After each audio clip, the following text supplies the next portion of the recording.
Assalamualaikum warahmatullahi wabarakatuh. Alhamdulillah, bersyukur kepada Allah Subhanahu Wa Taala. Pada hari ini kita akan dapat sambung pelajaran kita berkaitan tentang pendidikan Islam tingkatan 3 bagi subjek ataupun pelajaran ke-14, iaitu beriman kepada qada dan qadar. Sebelum kita akan mulakan pembelajaran kita, first kali Ustaz harapkan kepada semua dapat memahami pembelajaran Ustaz pada hari ini. Itu yang pertama. Yang kedua, jaga diri, jaga kesihatan. Lagi-lagi kita pada minggu kedua PKP, yang mana hari ini 1/4, maka kita semakin dekat, semakin untuk menuju kepada peperiksaan. Jadi ingat kepada calon PT3, tolong minta tolong kepada kamu semua untuk ubah mood kamu. Ingat, kamu sekarang dalam perjuangan dan usahakan kamu boleh memahami apa yang Ustaz sampaikan dengan baik. Okey, itu yang kedua. Yang ketiga, sebelum Ustaz akan mulakan pembelajaran, kita akan memahami tentang pembelajaran 14, beriman kepada qada dan qadar Allah Subhanahu Wa Taala. Beriman kepada qada dan Allah Subhanahu Wa Taala, first kali kita akan kenal maksud apa itu qada dan qadar Allah Subhanahu Wa Taala. Lepas tu kita akan tahu dalil mudah yang kita boleh faham tentang qada dan qadar Allah Subhanahu Wa Taala. Lepas tu kita akan dengar penjelasan daripada jenis-jenis qada. Lepas tu kita akan dijelaskan lagi. Dijelaskan lagi dengan konsep usaha dengan tawakal. Konsep usaha dengan tawakal. Dan usahakan kamu boleh memahami pembelajaran dengan baik. Kita boleh buka buku teks kita sama-sama. Boleh cuba buka. Jom. Bismillahirrahmanirrahim.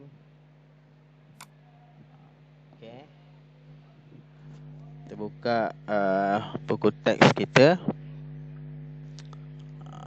Kita buka buku teks kita, pendidikan Islam tingkatan 3, pelajaran 14, beriman kepada qada dan qadar Allah Subhanahu Wa Taala. Ustaz kecilkan muka Ustaz. Boleh tengok Ustaz, dengar apa yang Ustaz bebelkan, apa yang Ustaz jelaskan, ataupun kamu boleh lihat sendiri daripada buku teks yang Ustaz besarkan ni. Boleh lihat sendiri daripada buku teks yang Ustaz besarkan ni, dan boleh memahamilah pembelajaran kita dengan sebaik-baik mungkin. Kalau kamu dengar, InsyaAllah boleh faham pembelajaran kita dengan baik. First kali kita akan jelaskan tentang pengertian qada dan qadar. Seperti yang kita lihat, qada dan qadar Allah Subhanahu Wa Taala ni adalah merupakan salah satu daripada rukun iman, yang mana menjadi kepercayaan kita pada Allah Subhanahu Wa Taala, yang mana rukun iman ada 6. Dan akhir sekali kita akan cakap beriman kepada qada dan qadar Allah Subhanahu Wa Taala. Jadi harus kita percaya benda ni dengan sebaik-baik mungkin. Percaya dengan sebaik mungkin qada dan qadar Allah Subhanahu Wa Taala. Qada daripada istilah, iaitu maksudnya menyempurnakan, dan qadar Allah Subhanahu Wa Taala dari sudut bahasa adalah menjelaskan. Qada menyempurnakan, qadar menjelaskan. Menjelaskan kepada sesuatu. Daripada sudut istilah pula ialah ketentuan Allah Subhanahu Wa Taala yang azali. Ini untuk qada lah. Ketentuan Allah Subhanahu Wa Taala yang azali terhadap semua makhluk. Ini ketentuan Allah Subhanahu Wa Taala. Dan bagi qadar, pelaksanaan sesuatu perkara mengikut ketentuan Allah Subhanahu Wa Taala sejak azali. Itulah maksud qada dan qadar yang kita boleh faham daripada buku teks kamu lah. Senang je jelas. Qada ni ketentuan Allah Subhanahu Wa Taala, dan qadar tu adalah pelaksanaan Allah Subhanahu Wa Taala atas qada yang ditentukan oleh Allah Subhanahu Wa Taala. Contoh, Allah Subhanahu Wa Taala tentukan hujan. Jadi itu adalah hujan. Tengok pada contoh dia. Okey. Tengok, sejak azali Allah Subhanahu Wa Taala menciptakan manusia yang akan menghuni bumi. Itu qada. Qada maknanya Allah Subhanahu Wa Taala dah cipta manusia tu tinggal dekat dalam bumi. Jadi kita duduklah kat bumi dengan sebaik-baik mungkin. Betul tak? Itulah maksudnya qada dan qada Allah Subhanahu Wa Taala.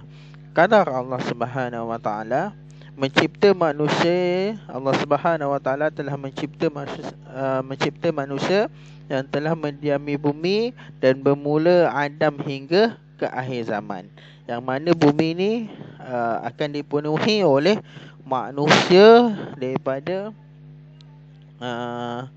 awal Adam datang hingga ke akhir zaman.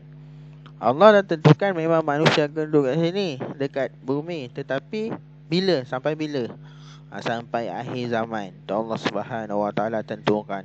Itulah qadar Allah Subhanahu Wa Taala. Qada ketentuan Allah Subhanahu Wa Taala, qadar Allah Subhanahu Wa Taala sampai bila? Sampai akhir zaman. Itulah qada dengan qadar Allah Subhanahu Wa Taala. Okey, boleh. Okey, yang mana Nabi Adam tu akan duduk sampai bila? Gitu. Okey. Boleh faham ya? Qada dan qadar Allah Subhanahu Wa Taala. Okey, masuk pada beriman kepada qada dan qadar Allah Subhanahu Wa Taala ni ialah meyakini bahawa maksud yang kita boleh faham dia meyakini bahawa Allah Subhanahu Wa Taala yang menentukan segala aspek yang berlaku kepada makhluk dengan ilmu dan kehendaknya Allah Subhanahu Wa Taala. Yang mana iradah Allah Subhanahu Wa Taala, itulah kehendak Allah Subhanahu Wa Taala. Allah Subhanahu Wa Taala suruh buat ni, maka kita kena maka dia hendak ini, maka dia jadilah ketentuan tu. Faqul lahu kun fayakun. Maksudnya jika arada syai'an ayyakul lahu kun fayakun. Jika Allah Subhanahu Wa Taala nak lakukan benda tu, maka jadilah. Itulah qada dan qadar Allah Subhanahu Wa Taala. Qada Allah Subhanahu Wa Taala menentukan tu, maka maka pelaksanaan tu qadar Allah Subhanahu Wa Taala. Jadi meyakini bahawa Allah Subhanahu Wa Taala akan melaksanakan ketentuan tersebut mengikut ketetapannya. Allah Subhanahu Wa Taala akan sentiasa lakukan mengikut ketetapannya. Dan semua perkara tertakluk kepada kehendak Allah Subhanahu Wa Taala yang mana merupakan kekuasaan Allah Subhanahu Wa Taala, yang mana berkuasa untuk menentukan sama ada baik sama ada buruk. Kat sini Allah Subhanahu Wa Taala boleh tentukan sama ada baik sama ada buruk. Yang mana semua ketentuan tu mempunyai hikmah terhadap hamba-Nya. Okey, kadang-kadang apa yang Allah Subhanahu Wa Taala tu tentukan mungkin kita rasa buruk. Contoh kita rasa buruk. Contoh kita tak berjaya. Okey, tapi sebenarnya Allah Subhanahu Wa Taala nak suruh kita belajar sesuatu perkara. Ada hikmah dia. Ada benda yang baik daripada kat situ. Mungkin ada silap kita. Itulah ketentuan Allah Subhanahu Wa Taala. Lagi-lagi lagi-lagi kita ni sebagai calon peperiksaan, yang mana qada Allah Subhanahu Wa Taala. Allah Subhanahu Wa Taala menilai kamu. Menilai kamu sekarang. Kamu hendak atau tidak. Ini yang banyak para ulama jelaskan. Memang Allah Subhanahu Wa Taala dah tentukan dekat ketentuan manusia dekat Lauhil Mahfuz, dia dah tentukan. Tetapi kita ni ada hak, ada kehendak kita, ada keupayaan kita untuk merubah sesuatu, bergantung kepada usaha kita. Bergantung pada usaha kita, yang mana banyak ulama sebut bergantung kepada doa kita kepada Allah Subhanahu Wa Taala, bergantung pada usaha kita sama ada kita hendak atau tidak. Macam orang yang bukan Islam, mereka nak berjaya macam mana? Mereka baca buku, maka mereka hendak benda tu, kebaikan tu pada diri mereka, maka mereka dapat ke tidak? Dapat. Allah tak akan mengubah nasib sesuatu kaum kecuali dia mengubah dengan nasib dia sendiri. Maksudnya kita kena berusaha. Kita kena berusaha. Okey, kita teruskan lagi dengan dalil. Dalil daripada ayat Al-Quran, yang mana Isa qada amran fa innama yaqulu lahu kun fayakun. Tengok surah Ali Imran ayat 3. Ayat ke-47. Apabila dia berkehendak, mana ni? Dia nak Allah Subhanahu Wa Taala, dia mahu sesuatu perkara, maka dia hanyalah berfirman kepada jadilah engkau, lalu jadilah ia. Maknanya kat sini ni Allah qada. Jika Allah Subhanahu Wa Taala tinggal cakap je, fakun kun fayakun, maka jadilah. Jadilah Allah jadilah ketentuan Allah Subhanahu Wa Taala tersebut. Lepas tu dia teruskan lagi. Kat ni, inna kulla syai'in khalaqnahu biqadarin. Sungguhnya kami menciptakan tiap-tiap sesuatu menurut takdir, ketentuan yang telah ditentukan. Maka Allah Subhanahu Wa Taala dah sediakan ketentuan bagi dia. Biqadarin, Allah ada sediakan ketentuannya. Macam kita lah tadi, manusia akan hidup dekat bumi ni sampai akhir zaman. Tapi Allah Subhanahu Wa Taala juga dah sebut kita ni manusia ni akan menghuni bumi. Itu qadar dia sampai akhir zaman. Okey lagi. Ni teruskan lagi daripada riwayat Muslim. Ustaz ambil sikit dia lah. Wa tu'minuna biqadarin khairi wa syarrihi. Kamu beriman kepada qadar Allah Subhanahu Wa Taala terhadap perkara-perkara baik dan buruk. Maksudnya kita kena beriman kepada qadar Allah Subhanahu Wa Taala. Nampak kat sini? Beriman kepada qadar Allah Subhanahu Wa Taala. Wajib kita beriman kepada qadar Allah Subhanahu Wa Taala. Faham tak tadi? Boleh insya-Allah. Okey. Masuk pula pada jenis qada. Qada. Ketentuan Allah Subhanahu Wa Taala. Ketentuan Allah Subhanahu Wa Taala terbahagi kepada dua, iaitu qada mubram dengan qada muallaq. Qada mubram dengan qada muallaq. Qada mubram ni yang kamu boleh faham, ketentuan Allah Subhanahu Wa Taala yang tidak berubah dan dilaksanakan mengikut kehendak dan kekuasaan Allah Subhanahu Wa Taala, yang mana qada mubram ni tidak akan berubah. Macam mana pun kamu tak akan boleh ubah. Contoh, bangsa kamu lagi. Yang mana lagi? Jantina kamu boleh ubah tak? Tak boleh. Inilah qada mubram. Qada mubram, yang mana itu kamu pun tahu tak boleh berubah. Kulit kita, bangsa kita, bahasa kita, itulah benda yang susah untuk diubah. Mungkin bahasa senang boleh berubah, tapi bangsa kita boleh? Tak boleh. Jantina kena boleh ubah tak? Lain LGBT, tapi takkan sama punya. Lelaki jadi perempuan jadi lelaki, takkan sama. Itulah ketentuan Allah Subhanahu Wa Taala. Masuk pula qada muallaq. Ni tengok pada dalil dalil yang mana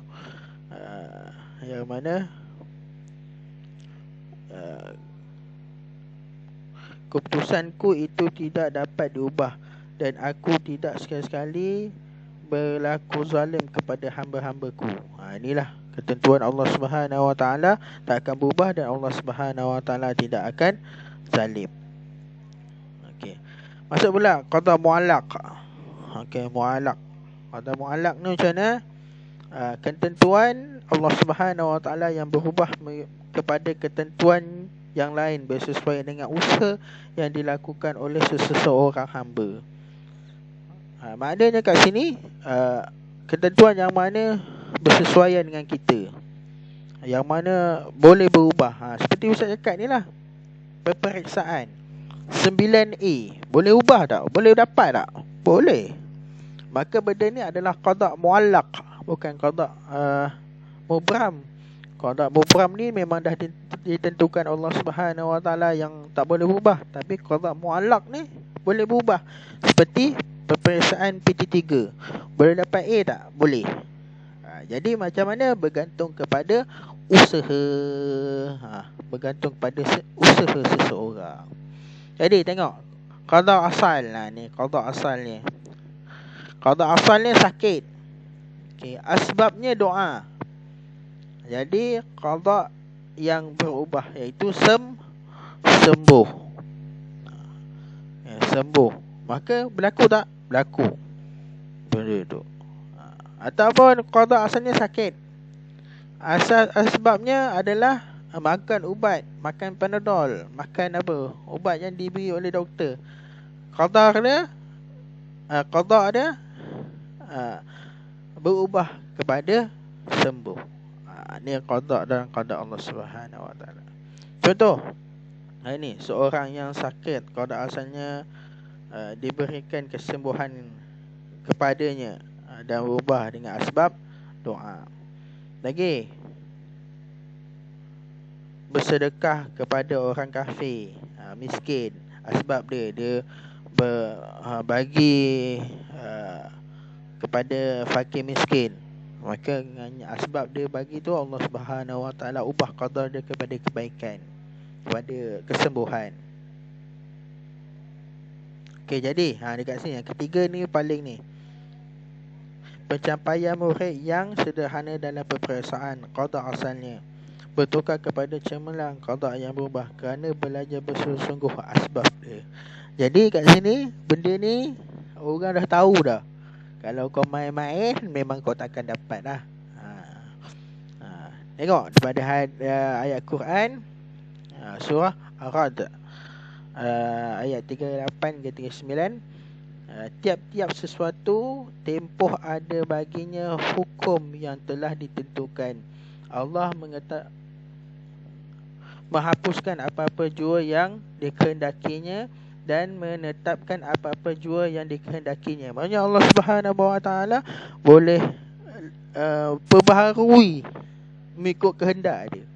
Dan pada sisinya ada umul kitab, iaitu Lauhul Mahfuz, yang mana Allah Subhanahu Wa Taala boleh ubah benda itu sekelip mata. Sekelip mata yang Allah Subhanahu Wa Taala boleh ubah. Okey. Okey, kita sambung. Jadi bila kita tahu tentang ni, maka tidaklah ragu-ragulah tentang konsep usaha dan tawakal. Okey, konsep usaha dan tawakal dalam hidup kita.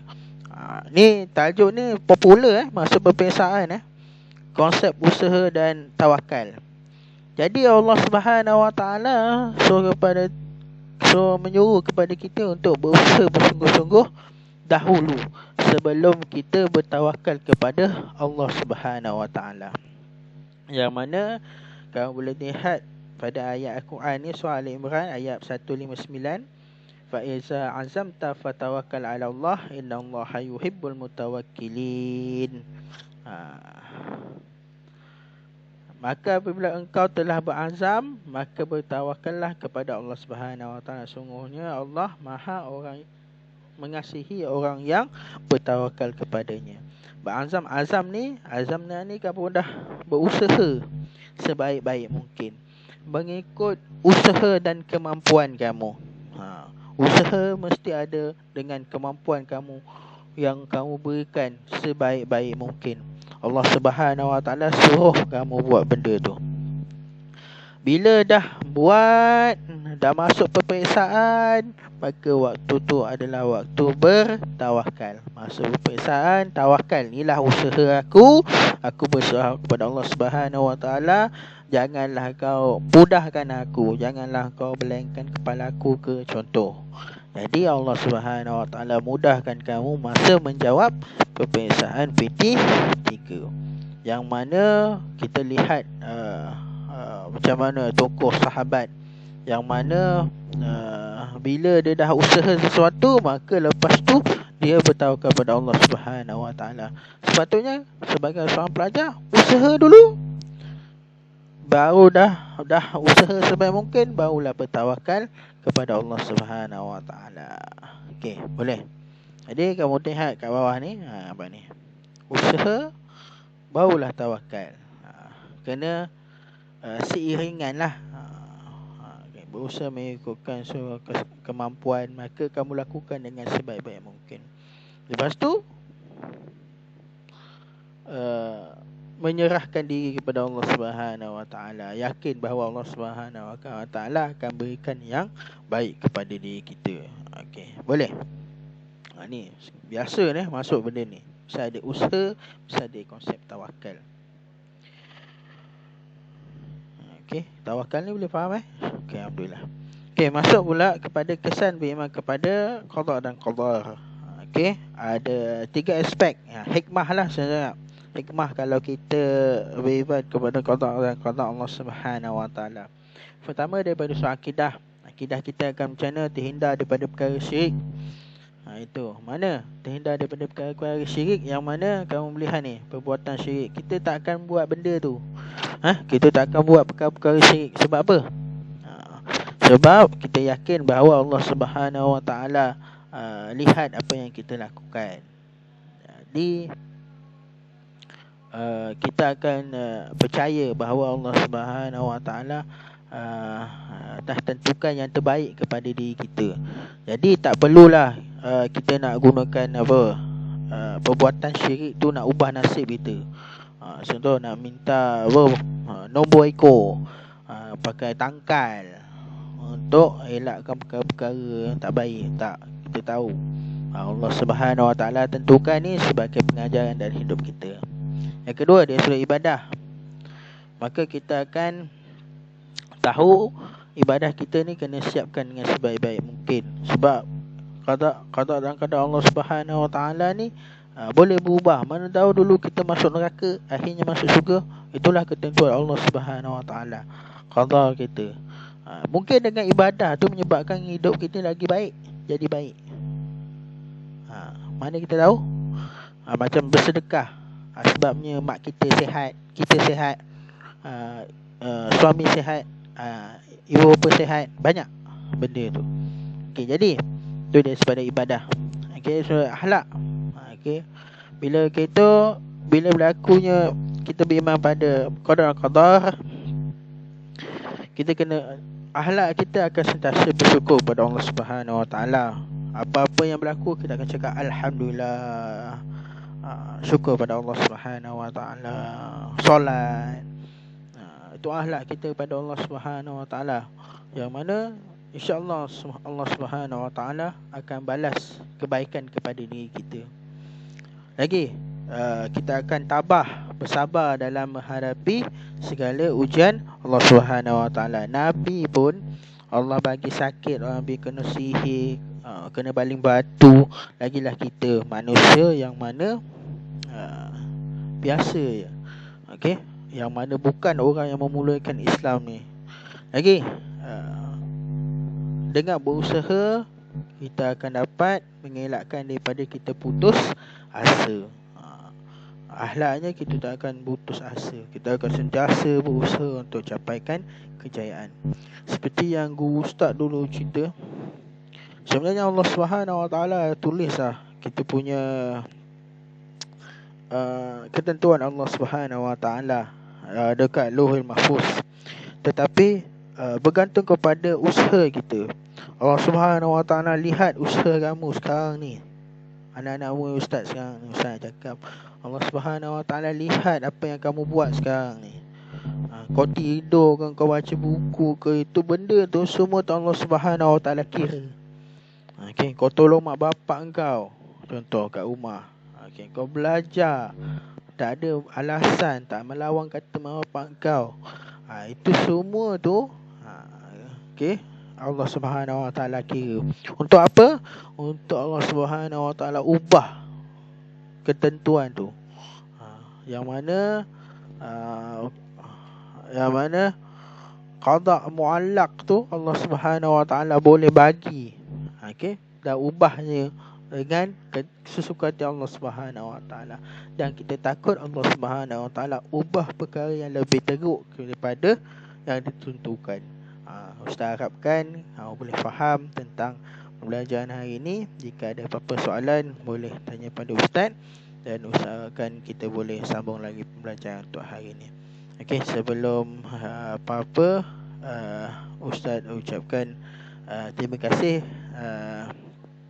kerana mendengar kelas untuk hari ini, dan billahi taufiq hidayah. Wassalamualaikum warahmatullahi wabarakatuh.